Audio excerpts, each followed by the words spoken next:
नमस्कार, मैं उपासना आपकी फ्रेंडली नेबरहुड साइंटिस्ट और आज हम बात करेंगे नए नॉर्मल के बारे में। ये वीडियो थोड़ा लंबा है लेकिन आपके कुछ अहम सवालों का जवाब देता है, जैसे क्या आपको ऑक्सीमीटर खरीदनी चाहिए, क्या एंटीबॉडी टेस्ट सच में बताएंगे कि आप सेफ हैं या नहीं, और आपको कब टेस्ट करवानी चाहिए। तो इस वीडियो के लिए आपको इम्यून सिस्टम की जानकारी की ज़रूरत होगी, तो अगर आपने पहले के वीडियोस नहीं देखे हैं तो पहले वो जाकर देख लीजिए, और अगर आपने देख लिए हैं तो शुरू करते हैं। अलग अलग प्रकार के टेस्ट अब मार्केट में मिलते हैं और आपके लिए कौन सा सही है ये समझना मुश्किल हो गया है, तो मैं आपको एक एक करके इनके बारे में बताऊंगी। पहला है RT-PCR यानी reverse transcriptase polymerase chain reaction. बहुत ही कंफ्यूजिंग शब्द है तो इनका मतलब बताती हूँ। हर वायरस बना है अपने जेनेटिक इंफॉर्मेशन से जो एक प्रोटीन के लिफाफे में बंद रहता है। SARS-CoV-2 में यही जेनेटिक इंफॉर्मेशन RNA से बना है। RT-PCR इस जेनेटिक इंफॉर्मेशन को नेजल स्वैब जैसे सैंपल में डिटेक्ट करता है। वायरस का RNA जब प्रोटीन के लिफाफे में हो तो टेस्ट में डिटेक्ट नहीं हो पाता। जब उस प्रोटीन से निकल जाए तो वो ज़्यादा वक्त के लिए नहीं टिक पाता। इतनी कम मात्रा में डिटेक्ट करना भी मुश्किल है। यकीनमंद मजबूत सिग्नल के लिए पहले RNA को DNA में कन्वर्ट किया जाता है रिवर्स ट्रांसक्रिप्टेज एंजाइम की मदद से, यानी RT। फिर DNA से मिली सिग्नल को बढ़ाने उसके बहुत सारे कॉपी बनाए जाते हैं पॉलीमरेज चेन रिएक्शन यानी PCR से। इस स्टेप के लिए साइंटिस्ट प्राइमर नामक DNA के छोटे टुकड़ों को लेते हैं। इनकी मदद से DNA की कॉपी सिर्फ तब बन सकती है जब कोरोना वायरस का DNA मौजूद हो। किसी भी दूसरे DNA के होने पर यह नहीं होगा और सिग्नल नहीं मिलेगी। इसलिए इस टेस्ट में बहुत कम फॉल्स पॉजिटिव होते हैं। ये टेस्ट काफ़ी सेंसिटिव भी है। अगर सैंपल ठीक से लिया जाए तो एक वायरस होने पर भी पता लग सकता है। इस टेस्ट के कुछ खामियां भी है। इस टेस्ट में बहुत वक्त लग जाता है, कुछ 6 से 8 घंटे तो लगते ही हैं रिजल्ट्स पाने के लिए। इस टेस्ट की सामग्री महंगी है और कुछ चीज़ों को इंपोर्ट करना पड़ता है, इसलिए ये टेस्ट की महंगाई बहुत ज़्यादा है और इसे करना मुश्किल, पर यह अभी भी सबसे यकीनमंद टेस्ट है और इस पर विश्वास किया जा सकता है। इसके बाद आता है रैट यानी रैपिड एंटीजन टेस्टिंग। ये वायरस के कुछ अहम प्रोटीन यानी एंटीजन को सैंपल में डिटेक्ट करते हैं। टेस्टिंग स्ट्रिप पर लैब में बनाई गई एंटीबॉडी होती है जो एंटीजन के जुड़ने से एक सिग्नल देती है। इस टेस्ट का खरापन निर्भर करता है इन्फेक्शन के कितने समय बाद कराया गया हो, सैंपल में वायरस कितनी मात्रा में है, सैंपल की क्वालिटी कैसी है, सैंपल को किस तरह प्रोसेस किया गया हो और टेस्टिंग किट की सामग्री की क्वालिटी कैसी है। रैट के फ़ायदे ये हैं कि ये सस्ता है, 30 मिनट के अंदर ही सिग्नल दे सकता है और इन्फेक्शन की शुरुआत के वक्त में सही रिजल्ट दे पाता है। लेकिन सेंसिटिविटी कम होने के कारण इसकी पॉजिटिव केस को नेगेटिव बताने की संभावना ज़्यादा है। अगर किट की क्वालिटी में कमी हो तो गलती से दूसरे बीमारी का एंटीजन भी पॉजिटिव रिजल्ट दे सकता है, जैसे सर्दी वाले वायरस से। लेकिन इस पर रिसर्च बढ़ाकर हम तुरंत टेस्टिंग करने वाले सस्ते किट बना सकते हैं। आजकल एंटीबॉडी डिटेक्शन टेस्ट के बहुत चर्चे हो रहे हैं जो खून में एंटीबॉडी की मात्रा बताते हैं। जैसे मैंने पहले बताया, इम्यून सिस्टम के बी सेल इन्फेक्शन होने पर एंटीबॉडी बनाते हैं। अलग अलग प्रकार के एंटीबॉडी बनते हैं और कुछ मात्रा में रगों में दौड़ते रहते हैं। सावधान और सतर्क। इनमें से 2 जिनके बारे में हम आज बात करेंगे हैं IgG और IgM। IgM सबसे पहले रिस्पॉन्स में बनते हैं जब नया इन्फेक्शन होता है।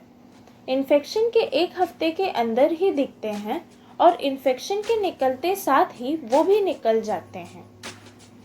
आईजीजी से दूसरा रिस्पॉन्स होता है। आईजीजी की मात्रा तब बढ़ती है जब आईजीएम की मात्रा घटने लगती है। आईजीजी एंटीबॉडी कुछ महीने या काफ़ी सालों तक भी रह सकते हैं, अगली बार लड़ने के लिए तैयार। इसी पर आधारित है एंटीबॉडी टेस्ट। उनसे पता चलेगा कि किसी को इन्फेक्शन हुआ है या इन्फेक्शन के बाद ठीक हो गए हैं। लेकिन एंटीबॉडी देर से बनते हैं, इसलिए इन्हें कोरोना है या नहीं इस डायग्नोसिस के लिए उपयोग नहीं करना चाहिए। ऊपर से हमें पता भी नहीं कि इन टेस्ट का क्या मतलब है। क्वालिटेटिव टेस्ट हाँ या ना वाले जवाब देते हैं, एंटीबॉडी है या नहीं, पर इसके अलावा ये कुछ नहीं बता सकते क्योंकि इनमें मात्राओं का हिसाब नहीं होता। एंटीबॉडी काम आएगी या नहीं ये उसकी शरीर के अंदर मात्रा पर निर्भर करता है। मात्रा के लिए किया जाता है क्वांटिटेटिव टेस्ट। क्वांटिटेटिव टेस्ट में एंटीबॉडी की मात्रा यानी एंटीबॉडी टाइटर का पता लगता है, लेकिन आपका टाइटर काम कर पाएगा या नहीं ये रेफरेंस टाइटर पर आधारित है। पोलियो जैसे जाने माने रोग के लिए दशकों से इकट्ठा किया गया रिसर्च के आधार पर कुछ निर्देशित रेफरेंस टाइटर वैल्यू हैं जो बताते हैं कि आपकी इम्यूनिटी कितनी है। कोरोना वायरस जैसे नए वायरस के लिए अभी तक ये रेफरेंस टाइटर स्थापित नहीं हुए हैं।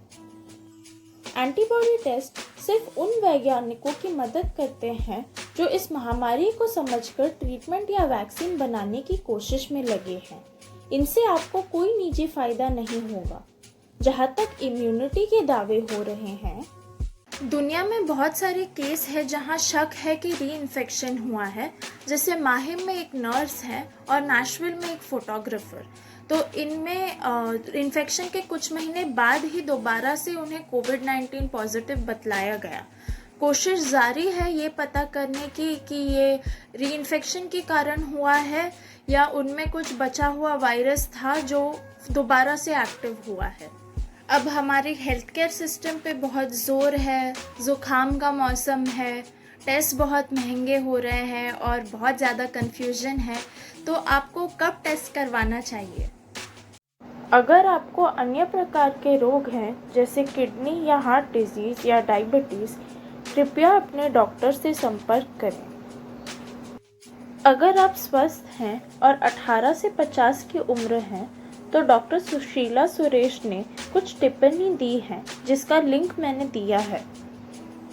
जुकाम जैसे सिम्टम हो तो पहले अपने आप को अकेले घर में आइसोलेट करें। तापमान की निगरानी दिन में 3 बार करें। सिर्फ पैरासिटामोल लेकर आराम करें। साधारण सर्दी जुकाम 3 से 5 दिन में ठीक होती है। 5वें और 8वें दिन के बीच अगर जुकाम बरकरार रहे या सांस लेने में तकलीफ हो तो तुरंत अधिकृत टेस्टिंग सेंटर से जांच करवाएं। अगर आपका टेस्ट पॉजिटिव आए लेकिन तकलीफ कम हो तो आपका घर पर ही इलाज हो सकता है। सांस फूलने की तकलीफ होने पर ही आपको हॉस्पिटल में दाखिल होना पड़ेगा। याद रखें कि ये बस जनरल गाइडलाइंस है, ये क्लिनिकल एडवाइस नहीं है। अगर आपके कुछ सवाल है तो प्लीज़ अपने डॉक्टर से पूछ लीजिए। अब फाइनली हम इस सवाल पर आते हैं कि क्या आपको ऑक्सीमीटर खरीदनी चाहिए। इस सवाल का जवाब है हाँ, शायद। हो सकता है कि खून में ऑक्सीजन की मात्रा अचानक से कम हो या कोई दूसरी वजह से हो, लेकिन ऑक्सीमीटर काम आ सकते हैं उन लोगों के लिए जिनको सीओपीडी जैसे सांस से जुड़ी बीमारियां पहले से हों, या फिर उनके लिए जो कोविड-19 पेशेंट है और घर पर ही इलाज करवा रहे हैं। ऑक्सीमीटर रोशनी की मदद से खून में ऑक्सीजन की मात्रा बताते हैं। ठीक से इस्तेमाल ना करने पर ये गलती से कम मात्रा बताते हैं। जैसे अगर हाथ पर नेल पॉलिश हो या नकली नाखून हो या लंबे नाखून होने पर उंगली ठीक से ना बैठा हो या बाहर की रोशनी के कारण, ठंडे हाथों के कारण या खराब रक्त संचार के कारण या ज़्यादा लिपिड के कारण। इसलिए ऑक्सीमीटर तभी खरीदें जब आप उसका ठीक से इस्तेमाल कर सकते हैं।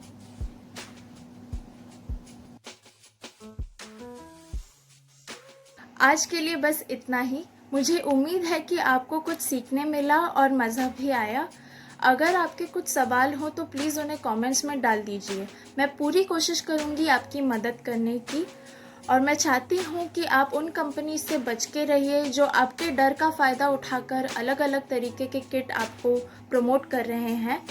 और एंटीबॉडी टेस्ट सिर्फ तब कराएं जब आपको शक है कि आपको कोरोना हुआ था और आप ठीक हो गए हैं और आप चाहते हैं कि आप प्लाज्मा देकर या साइंटिफिक रिसर्च में मदद करके लोगों की मदद करना चाहते हैं। याद रखना कि इससे आपको कोई फ़ायदा नहीं होने वाला है। अपना ख्याल रखना। Bye bye.